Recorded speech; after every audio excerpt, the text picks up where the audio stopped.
Hello दोस्तों, आपका अपने YouTube channel study for success 4.0 में स्वागत है। मैं विकास आपका अपने YouTube चैनल पर स्वागत करता हूं। और दोस्तों, जैसा कि आप सभी को पता ही है, हमने आपके यूपी टेट के लिए यहाँ पर क्लासेस शुरू कर दी है। और यूपी टेट का जितने भी आपका सिलेबस है उस सभी को हम आपको कंप्लीट वीडियो के माध्यम से कराने वाले हैं। और यूपी टेट में जितने भी क्वेश्चन पूछे जाने हैं आपके सभी सब्जेक्टों से, उन सभी का कलेक्शन आपको यहाँ पर मिलने वाला है। और इस कलेक्शन को आगे बढ़ाते हुए आज हमारा नया सब्जेक्ट शुरू होने वाला है। मैं आपको बता देना चाहता हूं, अगर आप किसी भी वनडे एग्जाम की तैयारी कर रहे हैं, चाहे वो आपका इसमें यूपी पुलिस कांस्टेबल हो, चाहे आपका यूपी लेखपाल हो, या आपका एसएससी जीडी हो, या आपका यूपी एसआई हो, या यूपी ट्रिपल एससी की किसी भी भर्ती के लिए आप यहाँ से आप हिंदी कंप्लीट कर सकते हैं। और आपको मैं विश्वास दिलाता हूँ कि आपने कहीं पर भी अगर वर्णमाला पहले पढ़ी है तो आप उससे बेहतरीन तरीके से यहाँ पर आपको वर्णमाला पढ़ पाएंगे और आप अपना स्कोर बहुत अच्छा कर पाएंगे। चलिए दोस्तों, वीडियो शुरू करते हैं।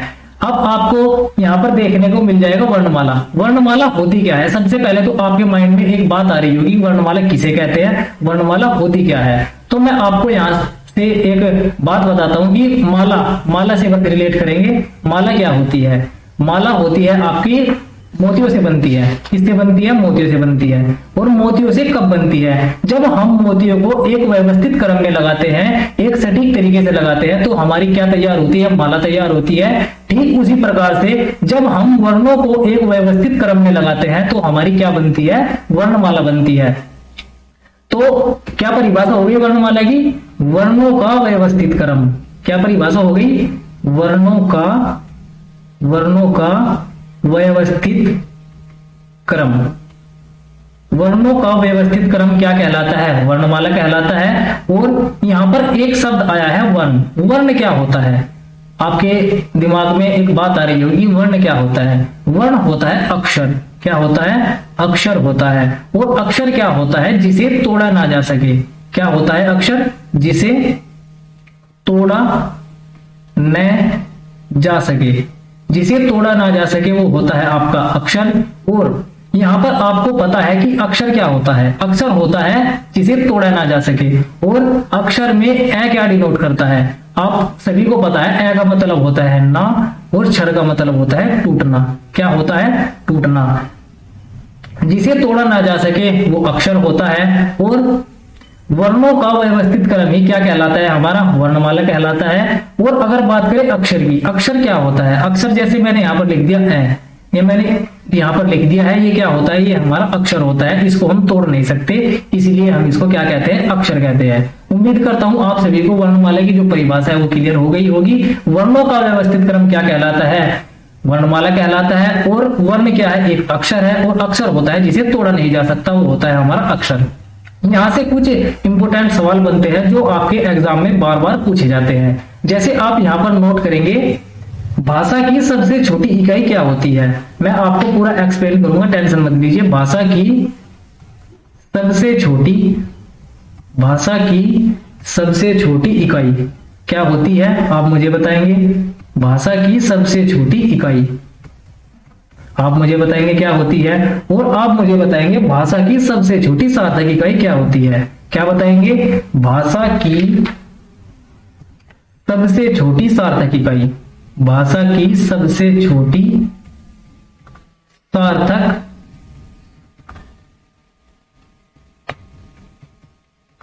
इकाई क्या होती है? आप मुझे बताएंगे। और आप मुझे बताएंगे भाषा की सबसे छोटी लिखित इकाई। क्या बताएंगे? भाषा की सबसे छोटी लिखित इकाई वो क्या हो जाएगी? और आप यहां से एक क्वेश्चन और नोट करेंगे, भाषा की सबसे छोटी मौखिक इकाई। क्या नोट करेंगे? भाषा की सबसे छोटी मौखिक इकाई। यहां से ये 4 क्वेश्चन पूछे जाते हैं और इनमें बच्चे बहुत ज्यादा कंफ्यूज होते हैं। तो आज के बाद आपका इनमें कोई डाउट नहीं रहेगा। यहाँ पर एक शब्द आया है भाषा। पहले तो आपका यूपी टेट में मैं बता देता हूँ भाषा से संबंधित कौन कौन से सवाल पूछे गए हैं। आपका यूपी टेट में सवाल आया है कि भाषा की उत्पत्ति कहां से हुई है। तो मैं आपको बता देता हूं कि भाषा की उत्पत्ति हुई है संस्कृत के सिख शब्द से। किससे हुई है? सिख शब्द से हमारी भाषा की उत्पत्ति हुई है। और यूपी टेट में पूछा गया है कि भाषा कितने प्रकार की होती है। भाषा आपको याद रखना है 3 प्रकार की होती है। एक आपका होती है मौखिक भाषा, एक आपका होती है लिखित भाषा और एक होती है सांकेतिक भाषा। ठीक, समझ में आ गया। अब बात करते हैं मौखिक भाषा की। मौखिक भाषा क्या होती है? मौखिक भाषा की जो परिभाषा है, जो मैं आपको मुंह से बोलकर बता रहा हूं, वो क्या है? मौखिक भाषा है। और अगर बात करें लिखित भाषा की, लिखित भाषा जैसे मैं आपको लिख लिख के पढ़ा रहा हूं, ये हमारी क्या है? लिखित भाषा है। और बात करते हैं सांकेतिक भाषा की। सांकेतिक भाषा क्या होती है? इशारों इशारों में किसी की ओर इशारा करना क्या कहलाता है? हमारा सांकेतिक भाषा कहलाता है। ये आपकी 3 प्रकार की भाषा थी। और भाषा की परिभाषा मैं आपको बताना भूल गया, तो मैं आपको बता देता हूँ। भाषा क्या होता है? अपने विचारों को किसी और के सामने प्रकट करना। जैसे मैं आपको अपनी फीलिंग्स, पढ़ाने की फीलिंग्स जो है आपको शेयर कर रहा हूं, तो मैं किसके थ्रू कर रहा हूं? भाषा के थ्रू कर रहा हूं। तो इसी को हम क्या कहते हैं? भाषा कहते हैं। उम्मीद करता हूं आपको भाषा समझ में आ गई होगी। चलिए अब बढ़ते हैं अपने क्वेश्चन की ओर। भाषा की सबसे छोटी इकाई क्या होती है? हमारी वर्ण होती है। क्या होती है? वर्ण होती है। यहां से आपको 2 ऑप्शन देखने को मिल सकते हैं। क्या? तो आपको ऑप्शन में वर्ण मिलेगा। अगर आपको ऑप्शन में वर्ण नहीं मिला तो आपको वहां पर मिलेगा ध्वनि। तो आपको ध्वनि को टिक करना होगा। तो क्या हो गया? भाषा की सबसे छोटी इकाई क्या होती है? हमारी वर्ण होती है या ध्वनि। अगर आपको ऑप्शन में मिल गया तो वहां पर आपको ध्वनि पर जाना होगा। अगर बात करें भाषा की सबसे छोटी सार्थक इकाई, किसकी बात करें? भाषा की सबसे छोटी सार्थक इकाई क्या होती है आपकी? ये होती है हमारी शब्द। क्या होती है? शब्द होती है। अब यहां पर एक शब्द आया है सार्थक। क्या शब्द आया है? सार्थक। आपके माइंड में एक बात रही होगी कि यह सार्थक है क्या? मैं आपको बता देता हूं। सार्थक का मतलब होता है जिसका कोई अर्थ होता है। क्या होता है? जिसका कोई अर्थ होता है, वो हमारा होता है सार्थक। ठीक है। भाषा की सबसे छोटी सार्थक इकाई क्या होती है? शब्द होती है। और आपको याद रखना है, जो ये शब्द होता है ये हमारा पूर्ण अर्थ प्रकट करता है। क्या करता है? पूर्ण अर्थ प्रकट करता है। यानी कि जिस भी वर्ण का पूर्ण अर्थ होगा वो हमारा क्या कहलाएगा? शब्द कहलाएगा। उम्मीद करता हूं आपको ये क्वेश्चन क्लियर हो गया होगा। और अगला क्वेश्चन क्या है? भाषा की सबसे छोटी लिखित इकाई क्या होती है हमारी? ये आपकी हो जाएगी वर्ण। क्या होती है? वर्ण हो जाएगी। कैसे हो जाएगी? अब आप ये समझिए। भाषा की सबसे छोटी लिखित इकाई, जैसे मैंने आपको यहाँ पर एक वर्ण बोल दिया ए, ये मैंने आपको लिख दिया। तो जब मैं इसको लिख दूंगा तो हमारा क्या हो जाएगा? भाषा की सबसे छोटी लिखित इकाई हो जाएगा। क्योंकि यहाँ पर एक शब्द आया है लिखित, मैंने इसको लिख दिया तो ये क्या है? हमारा ये एक वर्ण है। ठीक है, क्लियर हो गया।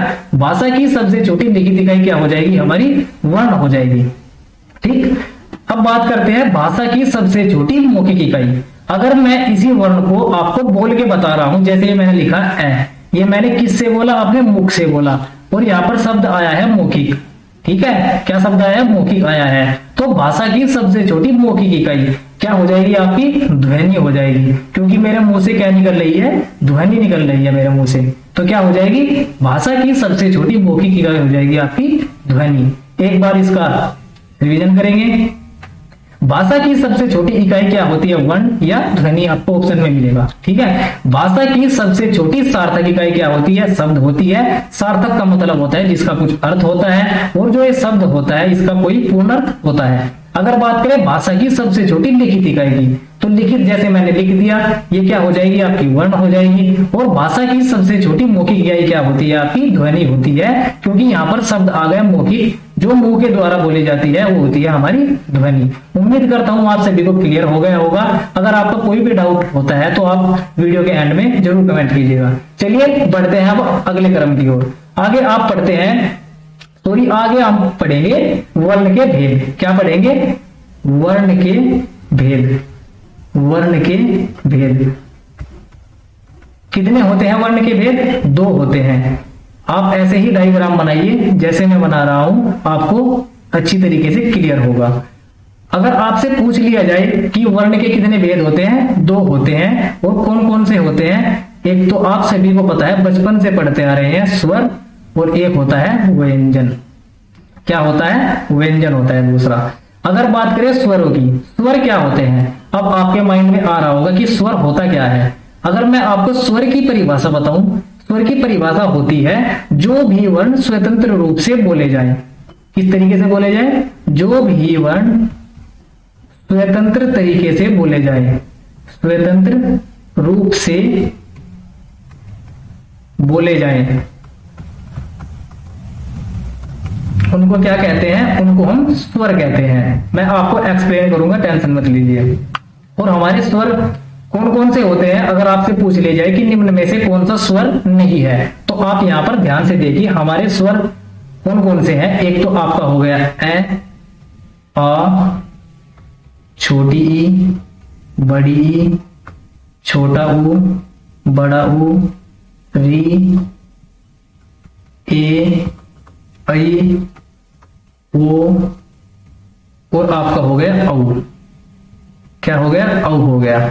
और यहां से एक क्वेश्चन बार बार पूछा जाता है कि स्वरों की संख्या कितनी है, तो मैं आपको बता देता हूं स्वर होते हैं 11। आप इनको काउंट करके देख लीजिएगा, ये हमारे टोटल 11 ही होंगे जो कि हमारे स्वरों की संख्या है। अब बात करते हैं स्वरों की परिभाषा की। जो वर्ण स्वतंत्र रूप से बोले जाते हैं उनको क्या कहते हैं? स्वर कहते हैं। स्वतंत्र का मतलब क्या है समझिए। स्वतंत्र होता है जिनका उच्चारण करने में किसी और वर्ण की सहायता नहीं लेनी पड़ती, यानी कि ये हमारा ए है तो ये अकेला ही बोला जा सकता है क्योंकि ये एक स्वर है। ठीक, क्लियर हो गया। अब बात करते हैं व्यंजन की। क्या करते हैं? व्यंजन की बात करते हैं। व्यंजन सबसे पहले देखिए कितने होते हैं। व्यंजन होते हैं 33। क्वेश्चन पूछा जाता है कि व्यंजनों की संख्या कितनी है, तो आपका हो जाएगा 33। आप टिक करके आगे बढ़ जाइएगा। अब बात करते हैं व्यंजन की परिभाषा की। जिस प्रकार से हमने स्वरों की परिभाषा पढ़ी है उसी प्रकार से हम पढ़ेंगे व्यंजन की परिभाषा भी। तो क्या होती है देखिए, जो भी वर्ण स्वरों की सहायता से बोले जाते हैं। क्या परिभाषा है? जो भी वर्ण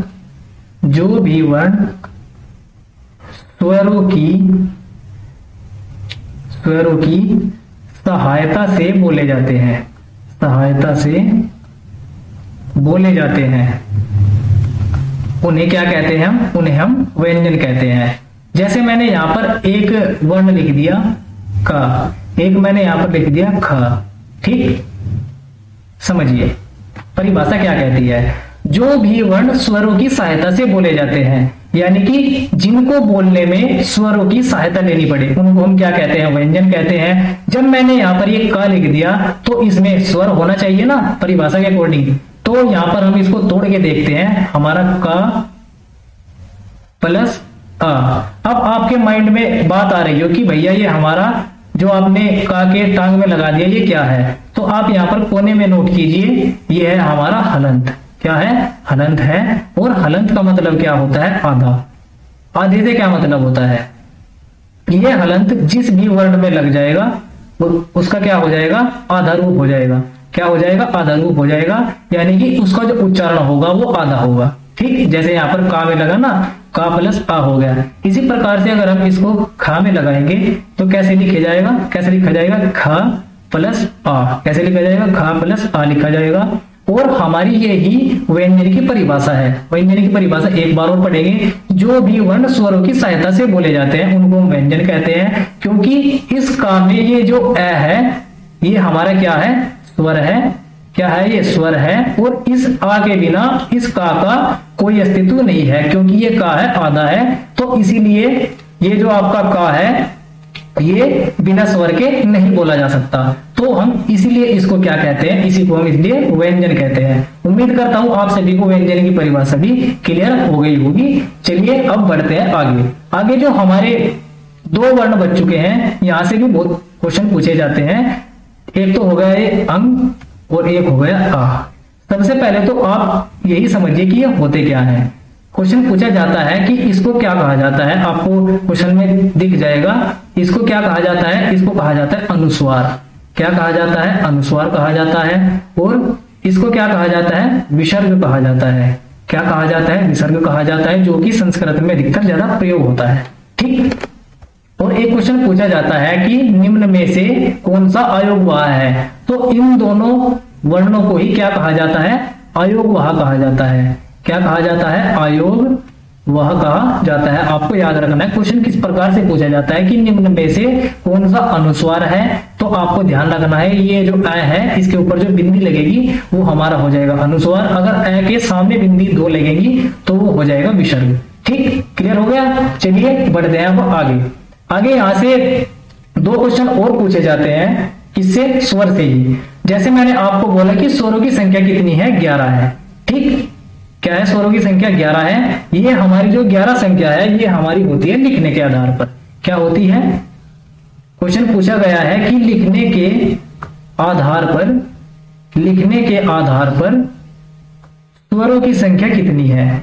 क्या पूछा गया है? लिखने के आधार पर स्वरों की संख्या कितनी है, ये क्वेश्चन पूछा गया है। और एक क्वेश्चन ये भी पूछा गया है एग्जाम में कि बोलने के आधार पर स्वरों की संख्या कितनी है। क्या पूछा गया है? क्वेश्चन ध्यान से देखिए, बहुत इंपॉर्टेंट है। बोलने के आधार पर स्वरों की संख्या कितनी है, आप नोट करेंगे। देखिए, लिखने के आधार पर स्वरों की संख्या कितनी है, जैसे जितनी मैंने ऊपर बताई 11। कितनी है? 11 है। और वही अगर बात करें हम बोलने के आधार पर स्वरों की संख्या, तो आप आंसर क्या देंगे? ध्यान से देखिए, 10 आप आंसर देंगे।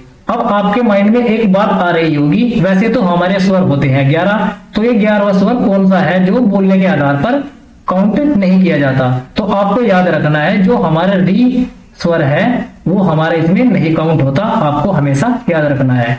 ठीक, आपसे क्वेश्चन पूछा जा सकता है कि बोलने के आधार पर निम्न में से कौन सा स्वर नहीं होता, तो कौन सा नहीं होता? री नहीं होता। और बोलने के आधार पर स्वरों की संख्या कितनी होती है? 10 होती है। क्लियर हो गया? चलिए अब बढ़ते हैं थोड़ा सा आगे हम बात करते हैं स्वरों के प्रकार की, क्योंकि हमारी जो ये वीडियो है मेन हमारा टॉपिक स्वर ही है। इस वीडियो में हम स्वर को कंप्लीट कर लेंगे और आपको व्यंजन की अलग वीडियो प्रोवाइड करा दी जाएगी। ठीक, बात करते हैं स्वरों की प्रकार की। आप ऐसे ही लिखिए जैसे मैं लिख रहा हूं, स्वरों के प्रकार। सेम डायग्राम बनाइए, स्वरों के प्रकार। स्वरों के प्रकार कितने होते हैं? 3 होते हैं। बनाइए डायग्राम ऐसे ही। स्वर के प्रकार होते हैं कितने? 3। पहला कौन सा होता है? रहस्व स्वर। क्या होता है? रहस्व स्वर। ठीक, दूसरा क्या होता है? दीर्घ स्वर। क्या होता है? दीर्घ स्वर। और तीसरा क्या होता है हमारा? प्लुत स्वर। क्या होता है? प्लुत स्वर। अब आपके माइंड में बात आ रही है कि रहस्व स्वर क्या है। रहस्व स्वर की अगर हम बात करें परिभाषा की, इसकी परिभाषा क्या होती है? जिन्हें बोलने में कम समय लगे। क्या परिभाषा है? ध्यान से देखिए, जिन्हें बोलने में कितना समय लगे? कम समय लगे, उनको हम क्या कहते हैं? रहस्व स्वर कहते हैं। यानी कि जिनका उच्चारण करने में हमें थोड़ा सा ही टाइम लगता है, उनको हम क्या कहते हैं? रहस्व स्वर कहते हैं। और ये कौन कौन से हैं? एग्जाम में पूछा गया है कि निम्न में से कौन सा रहस्व स्वर नहीं है, तो आपको इनमें से देखना है कौन कौन से होते हैं रहस्व स्वर। एक तो होता है आपका अ, एक होता है छोटी ई, और एक होता है छोटा ऊ, एक होता है री। तो अगर आपसे पूछ लिया जाए कि रहस्व स्वर की संख्या कितनी है, तो आप कितनी बताएंगे? 4। कौन कौन से हैं? ए, ई, छोटा ऊ और री। अगर बात करें रहस्व स्वर की परिभाषा की, जिन्हें बोलने में थोड़ा सा समय लगता है, आप अपने मुंह से बोल के देखिए, आ, ई, उ, री, इनको बोलने में थोड़ा सा समय लग रहा है ना, तो इसलिए इनको बोला जाता है रहस्व स्वर।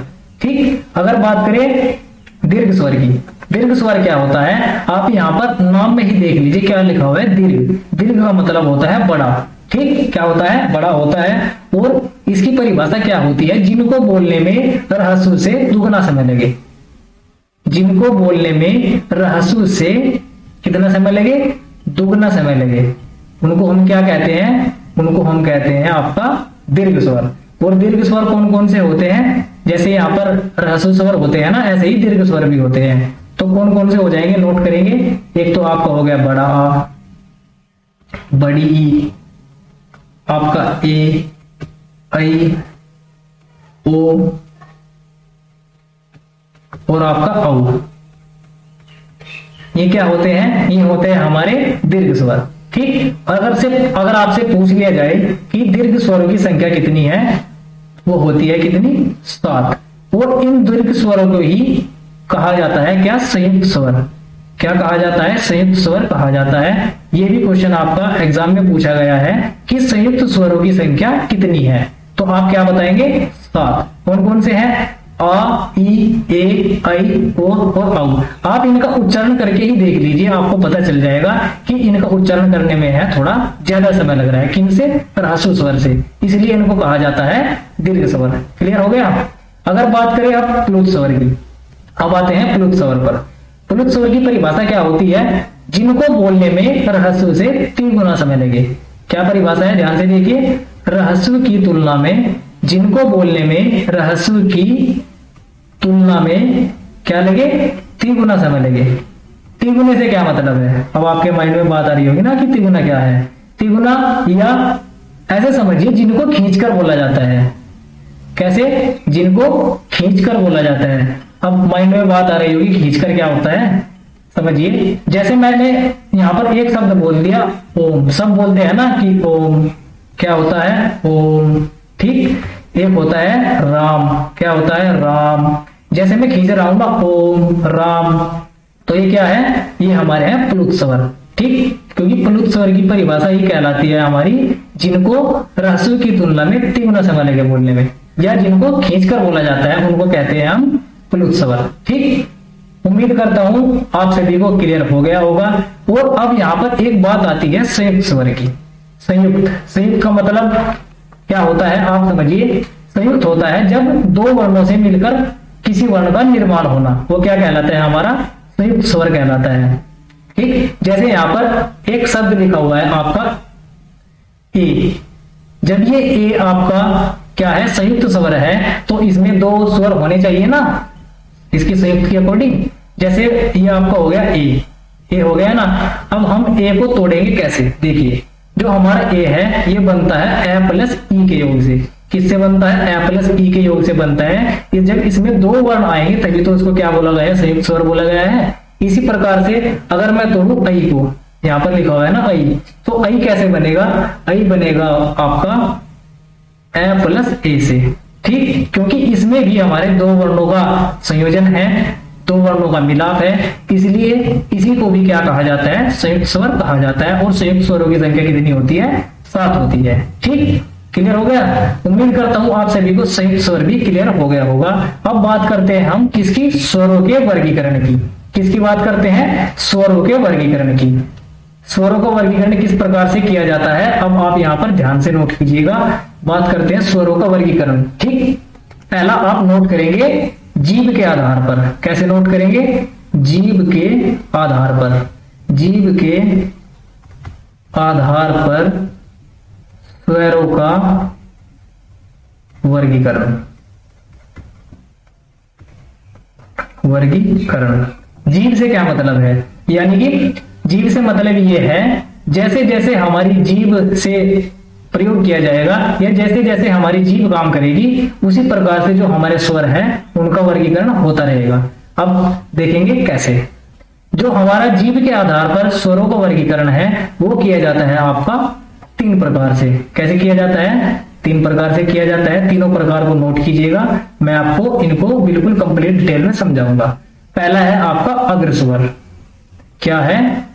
अग्र स्वर, नोट कीजिए। दूसरा क्या है आपका? मध्य स्वर। क्या है? मध्य स्वर। और तीसरा आपका क्या है?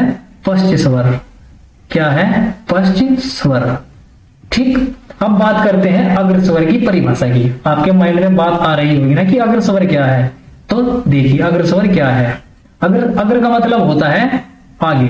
क्या होता है? आगे। और वर्गीकरण हम कैसे कर रहे हैं? अपनी जीभ के आधार पर, यानी कि जो भी शब्द जीभ के अगले हिस्से से बोले जाएंगे, क्योंकि अग्र का मतलब होता है ना आगे, ऐसे याद रख लीजिएगा। अग्र का मतलब होता है आगे, और जिनका उच्चारण करने में जीभ का अगला वाला हिस्सा कार्य करे। तो परिभाषा क्या हो गई? जिनका उच्चारण करने में जीभ का अगला हिस्सा कार्य करे। जीभ का अगला हिस्सा कार्य करे, उनको हम क्या कहते हैं? अग्र स्वर कहते हैं। और अग्र स्वर कौन कौन से होते हैं? जैसे ई हो गया, बड़ी ई हो गया, आपका ए हो गया और आपका ऐ हो गया। अब आप इनका उच्चारण करके देखिए। जैसे मैंने बोला ई, ए और ऐ, तो कहीं ना कहीं जो हमारी जीभ है उसका जो अगला हिस्सा है वो कार्य कर रहा है, इसलिए इनको क्या कहा जाता है? अग्र स्वर कहा जाता है। अगर बात करें मध्य स्वर की, मध्य का मतलब क्या होता है? बीच। आप सभी को पता है मध्य का मतलब होता है बीच, ठीक। यानी कि जिनका उच्चारण करने में हमारे जीभ का मध्य वाला भाग कार्य करे। क्या परिभाषा है इसकी? जिनका उच्चारण करने में जीभ का मध्य वाला भाग कार्य करे, मध्य वाला भाग कार्य करे, उनको हम क्या कहते हैं? मध्य स्वर कहते हैं। और मध्य स्वर कौन सा है? केवल है ए। क्या है? ए है। क्वेश्चन पूछा गया है कि निम्न में से कौन सा मध्य स्वर है, तो क्या है आपका? ए है, आपको याद रखना है। ठीक। अगर बात करें पश्च स्वर की, पश्च का मतलब क्या होता है? पश्च का मतलब होता है पीछे। क्या होता है? पीछे। और वर्गीकरण कैसे हो रहा है? जीभ के आधार पर, यानी कि जिनको बोलने में जीभ का पिछले वाला हिस्सा कार्य करे उसको हम क्या कहते हैं? पश्च स्वर कहते हैं। क्या परिभाषा हो गई? जिनको बोलने में जीभ का क्या करे? पिछला वाला भाग कार्य करे, पिछला वाला भाग कार्य करे, उनको हम क्या कहते हैं? पश्च स्वर कहते हैं। और पश्च स्वर कौन कौन से होते हैं? आपका होता है आ, नोट कीजिए, उ, बड़ा उ, ओ और आपका औ। ये हमारे क्या होते हैं? ये हमारे होते हैं आपके पश्च स्वर। क्या परिभाषा है? जिनको बोलने में जीभ का पिछला वाला हिस्सा कार्य करे। आप इसको उच्चारण करके देखिए, जैसे मैंने बोला आ, उ, ओ और औ, तो कहीं ना कहीं जो हमारी जीभ है उसका जो पिछला वाला भाग है वो कार्य कर रहा है, तो इसलिए इनको कहा जाता है पश्च स्वर। ठीक, क्लियर हो गया? चलिए अब बढ़ते हैं अगले वर्गीकरण की ओर। अगला वर्गीकरण क्या है हमारा? मुख खुलने के आधार पर स्वरों का वर्गीकरण। क्या है? पिछला हमने क्या पढ़ा? जीभ के आधार पर, क्योंकि हमारी वहां पर काम क्या कर रही थी? जीभ कर रही थी। अब है हमारा मुख खुलने के आधार पर स्वरों का वर्गीकरण। मुख खुलने के आधार पर, मुख खुलने के आधार पर स्वरों का वर्गीकरण। क्या है? मुख खुलने के आधार पर स्वरों का वर्गीकरण। ठीक। अब काम हमारा किसका है? मुख का है। पिछली बार जीभ का था तो हमारा जीभ का कार्य था, अब हमारा है मुख का कार्य। यानी कि जैसे जैसे हमारा मुख खुलेगा उसी प्रकार से हमारा स्वरों का वर्गीकरण होगा। कैसे होगा? देखिए, ये जो हमारा मुख खुलने के आधार पर स्वरों का वर्गीकरण है वो होता है हमारा 4 प्रकार से। कैसे होता है? 4 प्रकार से होता है। कौन कौन सा होता है? ऐसे ही आपको डिटेल में समझाया जाएगा। आइए देखिए। पहला होता है संवृत। क्या होता है? संवृत होता है। और दूसरा क्या होता है? अर्ध संवृत होता है। क्या होता है? अर्ध संवृत। दूसरा होता है हमारा अर्ध संवृत। और तीसरा क्या होता है हमारा? विमृत। क्या होता है? विमृत होता है। और चौथा हमारा क्या होता है? चौथा क्या हो जाएगा? थोड़ा सा मिटा लीजिए इसको, ये ऐसे बनाइए। चौथा हमारा क्या होता है? अर्ध विमृत। क्या होता है? अर्ध विमृत। नोट कीजिए, अर्ध विमृत। ठीक है, आएंगे अब समृत पर। समृत क्या होता है? तो आपने यहां पर लिखा है मुख खुलने के आधार पर स्वरों का वर्गीकरण, यानी कि जैसे जैसे मुख खुलेगा ऐसे ही स्वरों का वर्गीकरण होगा। समृत क्या होता है? समृत की परिभाषा होती है जिनका उच्चारण करने में हमारा मुख जो है वो लगभग कैसा रहता है? बंद सा रहता है। तो आप परिभाषा लिखिए, पहले समझाऊंगा आपको। जिनका उच्चारण करने में क्या होता है? मुख लगभग बंद सा रहता है। क्योंकि ऐसे याद करिए, समव्रत, समव्रत में क्या है? व्रत, और व्रत कैसा होता है? गोल बंद होता है। ठीक, जिनका उच्चारण करने में मुख लगभग क्या रहता है? मुख लगभग बंद रहता है, उनको हम क्या कहते हैं? समव्रत कहते हैं। क्योंकि समव्रत में क्या है? वर्त है, और वर्त क्या होता है? बंद होता है। ऐसे आप ट्रिक से इसको याद रख सकते हैं। ठीक, तो समव्रत कौन कौन से होते हैं हमारे? एक तो हमारा हो गया छोटा ऊ, एक हो गया बड़ा ऊ, एक आपका ई हो गया, और एक हो गया बड़ी ई। कैसे? देखिए, परिभाषा क्या है? जिनका उच्चारण करने में मुख लगभग बंद सा रहता है। जैसे आप यहां से ऐसे उच्चारण कीजिए, जैसे मैंने बोला ऊ, ई और ई, तो आपका मुख जो है इनको पढ़ने में लगभग बंद सा हो रहा है, तो इसलिए इनको किस श्रेणी में रखा गया है? समव्रत की श्रेणी में रखा गया है। ठीक, क्योंकि इनका उच्चारण करने में मुख बंद सा ही रहता है, उनको हम क्या कहते हैं? समव्रत कहते हैं। उम्मीद है समव्रत क्लियर हो गया होगा। अब बात करते हैं अर्ध समव्रत की। क्या है? अर्ध समव्रत। अर्ध का मतलब क्या होता है? मैंने आपको बताया है ऊपर, क्या? आधा। क्या होता है? आधा। और बात किसकी हो रही है? मुख की। यानी कि जिनको बोलने में हमारा मुख आधा खुलता है। परिभाषा क्या होगी, जिनको बोलने में हमारा मुख क्या होता है, मुख होता है आधा खुलता है। सॉरी दोस्तों, आधा खुलता नहीं, आधा बंद होता है। क्या होता है, आधा बंद होता है। उनको हम क्या कहते हैं, उनको हम कहते हैं अर्धसंवृत। क्या कहते हैं, अर्धसंवृत कहते हैं। और अर्धसंवृत जो वर्ण है कौन कौन से होते हैं, एक तो आपका होता है ओ और एक होता है आपका आई। कितने हैं, दो हैं, ओ और आई। परिभाषा क्या बताई मैंने आपको अर्धसंवृत की, जिनका उच्चारण करने में मुख लगभग आधा बंद रहता है। आप इसका उच्चारण करके देखिए, जैसे मैंने बोला ओ आई, तो आपका मुख जो है वो लगभग आधा ही बंद रहता है। इसलिए इनको हम किस श्रेणी में रखते हैं, अर्धसंवृत की श्रेणी में रखते हैं। और अर्ध का मतलब होता है आधा, और संवृत का मैंने बताया आपको वर्त। ठीक, क्योंकि जिनको बोलने में मुख आधा खुलता है उनको हम कहते हैं अर्धसंवृत। ठीक, अगर बात करते हैं अब हम विवृत की। विवृत क्या होता है, जैसे हमने पढ़ा है ना संवृत अर्धसंवृत, ऐसे ही होता है विवृत। विवृत क्या होता है, देखिए, जिनको बोलने में मुख कैसे खुले, पूरा खुले। क्या होता है, जिनको बोलने में मुख पूरा खुले, या जिनका उच्चारण करने में मुख लगभग पूरा खुल सा जाता है, उनको हम क्या कहते हैं, विवृत कहते हैं। विवृत कौन कौन से वर्ण है हमारे, एक तो है आपका आ। क्या है, आ। आपको याद रखना है जो हमारा विवृत है वो हमारा केवल आ ही है। क्वेश्चन पूछा गया है कि निम्न में से कौन सा विवृत स्वर है, तो कौन सा है, आ है। क्योंकि आप उच्चारण करके देखिए आ का, जैसे मैंने बोला आ, तो मेरा जो मुंह है वो पूरा खुल गया है, तो इसलिए इसको क्या कहते हैं, हम विवृत कहते हैं। उम्मीद करता हूं विवृत भी क्लियर हो गया होगा। अगर बात करते हैं अर्ध विवृत की, क्या है अर्ध विवृत। अर्ध का मतलब क्या होता है, अर्ध का मतलब होता है आधा। मैं आपको बार बार बता रहा हूं क्या होता है, आधा होता है। और अर्ध विवृत की बात करते हैं, अर्ध विवृत होता है आधा, जिनका उच्चारण करने में मुख आधा खुले। क्या परिभाषा है इसकी, जिनका उच्चारण करने में मुख आधा खुले। क्या होता है, जिनका उच्चारण करने में मुख आधा खुले, उसको हम कहते हैं अर्धविवृत। क्या होता है, अर्धविवृत होता है। और अर्धविवृत कौन कौन से वर्ण होते हैं, आपका एक तो ए होता है, एक ओ होता है, और आपका एक होता है ई। आप इन वर्णों का उच्चारण करेंगे, जैसे मैंने बोला ए, ओ और ए, तो मेरा जो मुख है वो आधा खुलता है। ठीक, इसलिए इनको कहा जाता है अर्धविवृत। उम्मीद करता हूं आप सभी को मुख खुलने के आधार पर जो स्वरों का मैंने वर्गीकरण किया वो क्लियर हो गया है। ठीक, अगर आपको वीडियो अच्छी लग रही है तो वीडियो को लाइक कर दीजिए, और चैनल पर पहली बार आए हैं तो चैनल को जरूर सब्सक्राइब कर दीजिएगा। ठीक, अगर आपको कोई भी एडवाइस देनी है तो आप वो भी नीचे कमेंट कर सकते हैं। चलिए बढ़ते हैं अगले वर्गीकरण की ओर। अगला वर्गीकरण आप ध्यान से देखिए, बहुत इंपोर्टेंट है ये भी। अगला वर्गीकरण आप नोट कीजिए, ओष्ठ आकृति के आधार पर स्वरों का वर्गीकरण। क्या है, ओष्ठाकृति के आधार पर, ओष्ठाकृति के आधार पर स्वरों का वर्गीकरण, स्वरों का वर्गीकरण। अब बात किसकी है अभी, ओष्ठाकृति की। ओष्ठ का मतलब क्या होता है, क्या होता है, होठ। क्या होता है, होठ। यानी कि जिस प्रकार से हमारा होठ खुलेगा उसी प्रकार से हमारा स्वरों का वर्गीकरण होगा। जैसे मैंने यहाँ पर आपको ऊपर बोला है ना, मुंह खुलने के आधार पर, तो यहाँ काम किसका था, मुख का था। ठीक, इसी प्रकार से यहाँ पर अब काम किसका हो जाएगा, आपके होठ का हो जाएगा।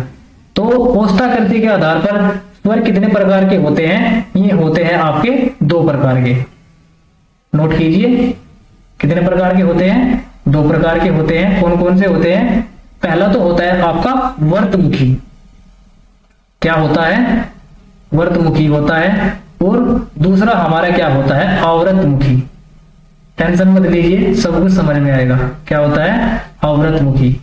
ठीक, अगर बात करते हैं वर्तमुखी, वर्तमुखी की, अब यहाँ पर जो हम ये वर्गीकरण कर रहे हैं किससे कर रहे हैं, ओष्ठाकृति के आधार पर। यानी कि अब हमारा काम क्या करेगा, होठ करेगा। तो वर्तमुखी की परिभाषा क्या हो जाएगी, आप ध्यान रखिएगा, जिनका उच्चारण करने में होठ गोलाकार हो जाते हैं। क्या परिभाषा है, जिनका उच्चारण करने में होठ क्या हो जाते हैं, जिनका उच्चारण करने में होठ गोलाकार हो जाते हैं। क्या हो जाते हैं, गोलाकार हो जाते हैं, उनको हम क्या कहते हैं, वर्तमुखी कहते हैं। क्योंकि वर्त भी होता है गोल, मैंने आपको ऊपर बताया है। और वे कौन कौन से वर्ण है, एक में है आपके, एक तो ऊ है, एक आपका बड़ा ऊ है और आपका ऊ है, और एक स्वर हो जाएगा आपका औ। आप इनका उच्चारण करके देखिए, जैसे मैंने बोला ऊ, ऊ, ओ और औ, तो मेरे जो होठ है उनकी आकृति कैसी हो गई, आप इनको स्पर्श करके देखिए, ये हो गई मेरी गोलाकार, इसलिए इनको कहा जाता है वर्तमुखी। ठीक, क्लियर हो गया। अब बात करते हैं आवृतमुखी की। आवृतमुखी क्या होता है, इसका उल्टा होता है, यानी कि इसका उल्टा क्या हो जाएगा, वो हो जाएगा जिनका उच्चारण करने में होठ क्या नहीं होते, गोलाकार नहीं होते। क्या होगा, गोलाकार नहीं होते। जिनका उच्चारण करने में होठ हमारे गोलाकार आकृति में नहीं बनेंगे, वे किस में रखे जाएंगे, आवृतमुखी में रखे जाएंगे। तो वे कौन कौन से हो जाएंगे, एक तो हो जाएगा आपका ए, एक हो जाएगा आ, एक हो जाएगा छोटी ई, एक हो जाएगा बड़ी ई, एक हो जाएगा ए और एक हो जाएगा आई।